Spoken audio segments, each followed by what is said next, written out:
Salut, on se retrouve aujourd'hui pour voir le top des actions à acheter pour mars 2025. On commence tout de suite avec la première action. Il s'agit de Novo Nordisk que j'ai présenté plusieurs fois sur la chaîne. Donc, j'ai une vidéo complète dédiée pour cette entreprise. Donc, je l'ai faite il y a à peu près 2 mois de ça. Si vous ne l'avez pas vue, je vous mets le lien juste ici en haut pour aller la regarder. C'est vraiment une vidéo complète sur cette entreprise, son modèle économique, etc. Donc, Novo Nordisk, pour ceux qui ne connaissent pas, c'est une entreprise dans le pharmaceutique qui elle est spécialisée dans la production d'insuline ainsi que récemment pour des produits pour la perte de poids avec son Ozempic. On va commencer par regarder quelques chiffres ici sur le site financier Finviz. Dans le fond, ici, on peut voir qu'elle a un market cap de 262 milliards de dollars avec un PER présentement qui est à 23 et a beaucoup baissé depuis les derniers mois. Price to free cash flow à 24. Ici, on voit les analystes ils prévoient une croissance en composé, bien sûr, ici, de 19,6%, qui est énorme quand même. Ici, les croissances passées sur les 5 dernières années, on voit que c'est beaucoup plus, c'est 21,7%. Les ventes à hauteur de 18,5%. D'excellentes marges sur cette entreprise, une marge brute à 84, une marge opérationnelle à 44 et une marge nette de 34. Excellente entreprise de qualité qui fait beaucoup d'argent et un retour sur investissement pour les investisseurs, comme on peut le voir ici, le ROE qui est à 82%, ce qui est excellent. On va voir par la suite le ROCE que j'utilise énormément durant mes analyses. Donc ici, ça va être des vidéos qui vont être simples dans le fond. Ce ne sera pas une vision globale de l'entreprise, ça ne va pas être une analyse complète. Pour ça, j'ai d'autres vidéos qui sont dédiées pour les actions. Vous allez voir comment je fais mes analyses au complet. Donc, je tiens juste à rappeler également que ce n'est pas des suggestions d'achat. Je ne suis pas analyste financier, donc je ne pourrais pas faire ce genre de suggestions. Ça fait que je fais juste partager ma passion ici sur YouTube. Ensuite, on va aller voir la croissance de son chiffre d'affaires. C'est vraiment une très très belle courbe pour cette entreprise qu'on peut voir. C'est vraiment le type d'entreprise que j'aime acheter. On voit une très belle croissance sur plusieurs années. Ici, on voit c'est depuis 2010. Excellente croissance de cette entreprise. Ensuite, les marges également. On voit qu'avec le temps, elles tendent à augmenter à travers les années. Présentement, elle a des marges nettes qui sont de 35, marge opérationnelle de 43 et une marge brute de 84. C'est excellent. Puis ce qui est vraiment à retenir ici, c'est qu'elle fait augmenter ses marges à travers le temps. Au niveau des ratios de valorisation, ici, le PER qu'on va regarder, on voit que présentement, il est à 24. Donc, il revient sur des moyennes qu'elle a à travers le temps. Ici, on voit que c'est autour des 23 majoritairement, 24. Donc, on commence à revenir sur des ratios qui sont intéressants pour le PER ici. Donc, c'est pour ça que je trouve que c'est vraiment le moment pour nous de rentrer sur cette entreprise si ça vous intéresse. Moi, j'ai déjà acheté autour des 78 et comme qu'on avait vu au début ici, si je retourne, on voit qu'elle est revenue sur ces prix que j'ai achetés. Ensuite, on va aller regarder, ici c'est pour le free cash flow également. Ça va être avec la courbe verte. On voit que également pour le free cash flow, il tend à augmenter avec les années. Ici, c'est juste sur 5 ans, mais on voit qu'il y a quand même une tendance haussière pour le free cash flow. ROCE, que j'en ai parlé un peu plus tôt, on voit que lui, il est stable, légère diminution, mais ça reste qu'il est à 51. C'est vraiment énorme. Un bon retour sur investissement pour les investisseurs. Ici, c'est mon calculateur que j'utilise pour décider du prix d'achat de l'entreprise. Donc ici, le ticker NVO pour Novo Nordisk, présentement est à 78,41. Le bénéfice net par action de 3,29 pour la dernière année. Ici, j'ai mis une croissance de 13%. Vous avez vu au début, les analystes ils prévoyaient plus une croissance autour des 19. Moi, j'ai été beaucoup plus raisonnable ici, on va dire. Je l'ai mis à 13%, un PER à 24, qui va être la moyenne historique environ pour l'entreprise. Et ça me donne un prix juste d'achat autour des 81$ avec ma marge de sécurité que j'utilise souvent lorsque je fais un prix d'achat, une action qui m'intéresse, qui est de 20%. Donc, c'est ça pour Novo Nordisk. On va aller pour voir maintenant une autre entreprise. Et la deuxième entreprise qu'on va voir, c'est Booking Holding. Dans le fond, c'est une plateforme de réservation en ligne pour les hôtels, les appartements, etc. Encore une fois, c'est une entreprise que j'ai déjà présentée sur ma chaîne YouTube. Donc, je vais vous mettre le lien ici pour aller voir la vidéo complète parce que ça va être plus une analyse complète de cette entreprise. Donc, Booking Holding, comme j'ai dit, c'est une plateforme de réservation en ligne qui a eu quand même beaucoup de peur à un moment donné où est-ce que on a vu l'essor de Airbnb. Ils pensaient que ça allait se faire détrôner par ça.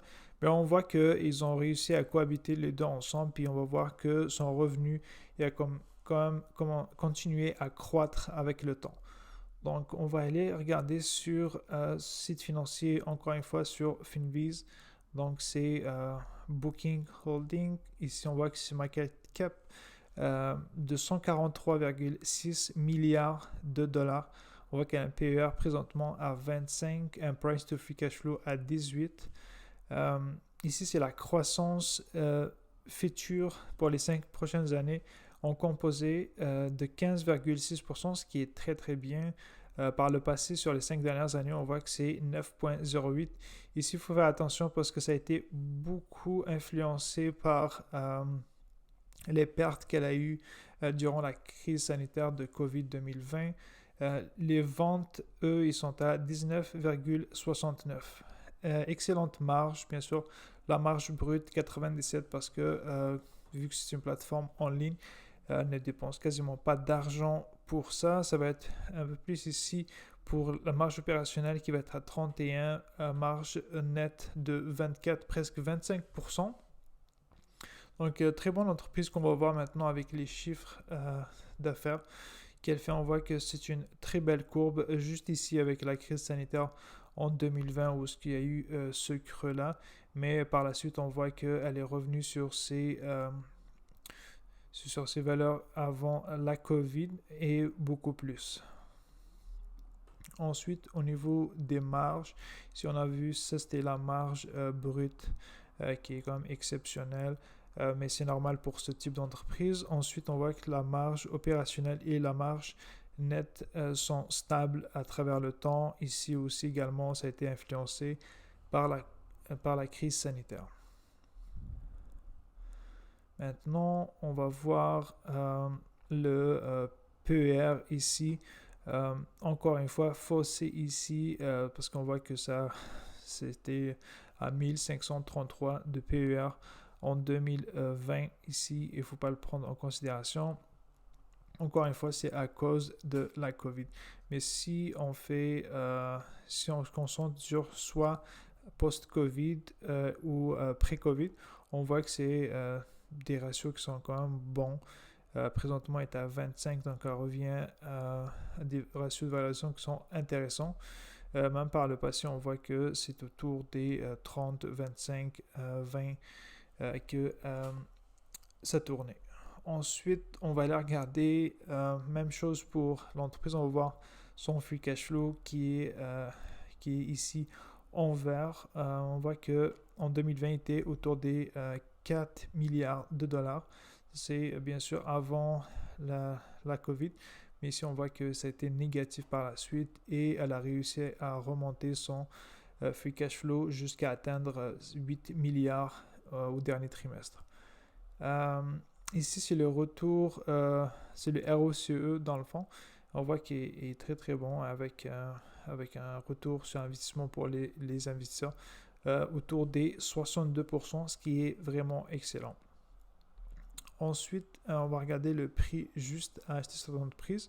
Donc, le ticker de Booking ici qui est coté au Nasdaq, le prix présentement est à 4 341 $. un beau bénéfice net par action de 172. Et ici, j'ai mis une croissance de 12% pour l'entreprise. On avait vu que les analystes prévoyaient plus une croissance de environ 15,6%. Moi, j'ai mis 12. Ça concordait avec ces croissances passées dans le fond. Ensuite, le PER, j'ai mis à 26 parce qu'historiquement, son PER a été autour des 26. Donc, ça nous donne un prix d'achat juste pour l'entreprise qui va être de 4 302 $ et présentement est à 4 341. Donc, ça revient sur des prix qui sont intéressants pour acquérir l'entreprise. On va voir juste les analystes de Morningstar, qu'est-ce qu'eux ils pensent. Ils ont donné une juste valeur pour l'entreprise de 4 376 et ça concorde à peu près au prix que moi j'ai trouvé. Donc, c'est tout pour cette entreprise. On va sauter pour la prochaine entreprise qu'on va voir ensemble. Donc, la troisième entreprise qu'on va voir, il s'agit de PayPal. C'est une solution de paiement en ligne utilisée depuis vraiment beaucoup d'années maintenant. So, on voit qu'elle a une petite croissance depuis la dernière année. Mais si on recule un peu plus en arrière, on voit qu'elle s'est bien effondrée depuis 2021. Ben, c'est normal, ici à ce moment-là, elle avait des valorisations qui sont ridicules. Si on regarde de plus en plus haut, elle a baissé de presque 78%, ce qui est quand même énorme. Ceux qui ont acheté ces prix-là, c'est vraiment dur. Donc, c'est pour ça que c'est vraiment nécessaire et important de regarder les ratios de valorisation pour ne pas acheter n'importe quoi et s'assurer de payer le bon prix. Donc, maintenant, on va la regarder sur FinViz, le site financier que j'aime beaucoup utiliser. Donc, on voit que c'est une capitalisation de 67,5 milliards de dollars avec un PER présentement à 17, qui est quand même très bas comparativement au marché. Ensuite, le price to free cash flow qui est autour de 10, c'est excellent. La croissance sur les 5 dernières années, on voit qu'elle a eu une croissance de 14,03%, ce qui est quand même très bon. Croissance des ventes autour des 13%. Les analystes prévoient une croissance autour des 11,6%. Comme vous pouvez le voir, moi j'ai plus mis une croissance d'environ 12%. Ben, en fait, je me suis fié sur les prévisions de l'entreprise. Ici, c'est une entreprise que je n'ai pas jamais analysée vraiment sur ma chaîne, mais je détiens cette action-là depuis quelques temps maintenant. Je l'ai acheté autour des 55 $ si je ne me trompe pas. Mais vu que maintenant ça revient à ces prix-là, soit 60, dans les 68, 66, donc je trouve que quand même c'est intéressant d'aller la regarder et l'acheter présentement. Encore une fois, ce n'est pas un conseil pour aller se ruer pour l'acheter. Moi, personnellement, j'ai fait mes chiffres et j'aime beaucoup cette entreprise. Donc, c'est pour ça, mais vous, il faudrait aller quand même analyser par vous-même, faire vos propres chiffres avant de l'acheter. Ensuite, les marges sont correctes. Ici, la marge brute est à 40, marge opérationnelle 18, marge nette à 13. Ce qui est bien avec cette entreprise, c'est quand même des marges qui sont stables dans le temps. Soit elles ne vont pas croître et elles ne vont pas non plus baisser avec le temps.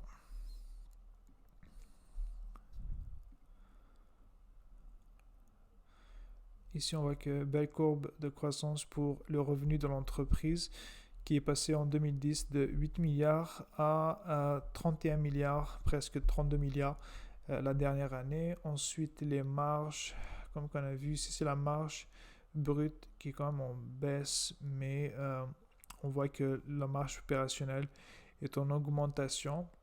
Ce que je disais qui était plus stable au niveau de la marge nette. Si on voit que c'était autour des 12% et présentement à 13%, donc c'est quand même stable par le temps. Maintenant, le ratio de valorisation. Donc, c'est ce que je disais au 2021 où elle était à son plus haut ici, autour des 300 $. Comme on peut voir, elle avait un PER quand même très élevé de 71 $. 71 de PER, pardon, quand même très très élevé, donc il fallait absolument pas l'acheter à ce moment-là. Mais présentement, comme on peut voir, elle est revenue avec un PER de 17, ce qui est quand même très très intéressant. Et ce serait un bon moment d'aller l'acheter. Moi, je l'ai acheté autour des, ici, en mi-2023, autour des 55 dollars.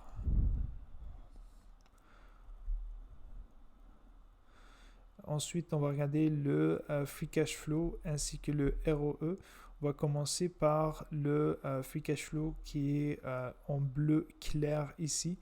On voit qu'il y a quand même une croissance. 2020 était autour des environ 4 milliards et présentement il est à 6 milliards, soit une croissance de 12,55% en composé annuellement. Au niveau du ROCE, on voit qu'il augmente avec le temps. Ici, il était autour des 9 et présentement est à 17. Ce qui est bien, c'est plus que 15%, ce qui est mon critère de sélection pour une entreprise. Donc à 17, c'est très très bon. On va voir le prix à payer pour cette entreprise. Donc, le ticker ici, PYPL pour PayPal. Prix présentement, lorsqu'on se tourne la vidéo, est à 68,33. Bénéfice net par action de 3,99 pour la dernière année. Comme j'ai dit, moi j'ai mis une croissance de 12%, puis un PER qui était autour des 18. Ça va être sa moyenne sur les 5 dernières années. Et ça me donnait un prix juste d'achat autour des 68. Donc, ça revient au même prix qui est coté présentement. Donc, j'en ai acheté quelques actions. On va juste regarder qu'est-ce que les analystes, eux, ils pensent. Donc, eux, vous voyez ici, Morningstar, quand même, c'est un site très, très fiable. Ils donnent une juste valeur autour des 87 dollars. Parfait. Maintenant, on va voir la dernière action de ce top. La dernière entreprise qu'on va voir, il s'agit de Alphabet. Très, très belle entreprise que je détiens dans mon portefeuille depuis quelques temps maintenant. Donc, si je donne une petite description de cette entreprise. Donc, c'est une entreprise multinationale qui va être spécialisée principalement dans la publicité, car elle tire son plus gros revenu dans la publicité via YouTube ou son moteur de recherche Alphabet, Google, pardon, qui représente quand même 80% de son chiffre d'affaires. J'ai déjà réalisé une vidéo complète sur cette entreprise, donc si vous êtes intéressé, je vais vous la mettre ici sur l'écran, que ça va s'afficher un lien pour aller voir l'entreprise. Ça explique son modèle économique, la croissance future, qu'est-ce qu'elle fait, c'est quoi ses perspectives également futures de l'entreprise. Si on va aller regarder maintenant quelques ratios de cette entreprise, on voit qu'elle a un market cap de un peu plus de 2000 milliards de dollars, un PER présentement à 20,7 et un price to free cash flow à 27,8. J'explique également dans la vidéo pourquoi son price to free cash flow est un peu plus élevé que son PER, car effectivement, présentement, elle investit énormément dans l'intelligence artificielle. Donc, son CAPEX est beaucoup plus élevé que les dernières années. Donc, c'est pour ça qu'on a un price to free cash flow qui va être un peu plus élevé comparativement aux autres années. C'est intéressant ici, on voit qu'elle a eu une belle croissance sur les 5 dernières années de 26,7% de ses bénéfices nets par action. Les ventes ont eu une croissance de 17,3%. Les investisseurs tablent sur une croissance pour les 5 prochaines années. Ici, c'est toujours en composé. Donc, ça va être de 13,59%, qui est quand même très, très bon. Au niveau des marges, belle marge nette qui est de 28,6%. Marge opérationnelle à 32%, marge brute de 58%. On va voir qu'elle a réussi à les garder stables à travers les années. ROE ici, c'est le retour pour les investisseurs de 32,9%, qui va être à peu près la même chose pour son ROCE qu'on va voir un peu plus tard. On va voir la croissance de revenus. Ici, on voit qu'elle a une très très belle croissance à travers le temps. Ici, ça va être depuis 2010. On voit qu'elle a commencé avec un chiffre d'affaires de 23,6 milliards de dollars et elle a atteint un 350 milliards pour la dernière année. On voit que c'est vraiment une croissance énorme à travers le temps. Ensuite, les marges ici sont stables à travers le temps. On voit qu'elles étaient autour de 28 et présentement sont à 28. Ensuite, la ratio de valorisation, le PER, présentement, comme on a vu, était à 20. Et il a été un petit peu plus élevé les dernières semaines, ce qui a été un pic à 26,25. Et maintenant, c'est en train de revenir sur des ratios qui vont être identiques à ceux de 2022, où ce que j'ai quand même acheté beaucoup cette entreprise. Ensuite, son free cash flow ainsi que le ROCE. Le free cash flow, ça va être en brun ici. On voit qu'en 2020, ici, j'ai juste 50 de données. Dans le fond, on voit que son free cash flow était à 29 milliards de dollars et pour la dernière année, était à 72, soit une croissance de 21,29%, ce qui est quand même exceptionnel pour cette entreprise. Même chose pour son ROCE, elle a réussi à croître avec le temps. Ici, on a commencé à 15% en 2020 pour atteindre présentement presque 32%. À quel prix maintenant on devrait acheter ou bien renforcer dans mon cas cette entreprise? On vient ici sur mon calculateur, sous le ticker GOOG qui va être Google. Le prix présentement est à 165,98 lorsque je tourne cette vidéo. Un bénéfice net par action pour les 12 derniers mois de 7,72. J'ai mis une croissance de 12, un peu moins que celle des analystes, et un PER historique qui est autour de 22. Et on a un prix juste d'achat à 162 qui est à peu près pareil au prix où elle est cotée présentement. Donc moi, j'ai mis un ordre d'achat à ce prix-là. Une fois que ça l'atteint, ça va être un achat pour moi. Et si ça vous intéresse, vous pouvez quand même faire vos propres chiffres afin de voir si c'est une entreprise qui serait intéressante pour vous d'acheter ou bien de renforcer. Maintenant, on va voir qu'est-ce que les analystes, eux, pensent de Morningstar. Ici, c'est sur le site de Morningstar. Comme un site, comme j'ai dit plus tôt, qui est très fiable. Donc, eux, ils ont une juste valeur de 205,48 et présentement, il est à 165. On voit que c'est beaucoup moins que nous, on avait mis. On est quand même beaucoup plus prudent sur les chiffres. Donc, si on l'achète à ces prix-là, imaginez si on restait à 162, puis la juste valeur de cette entreprise est à 205.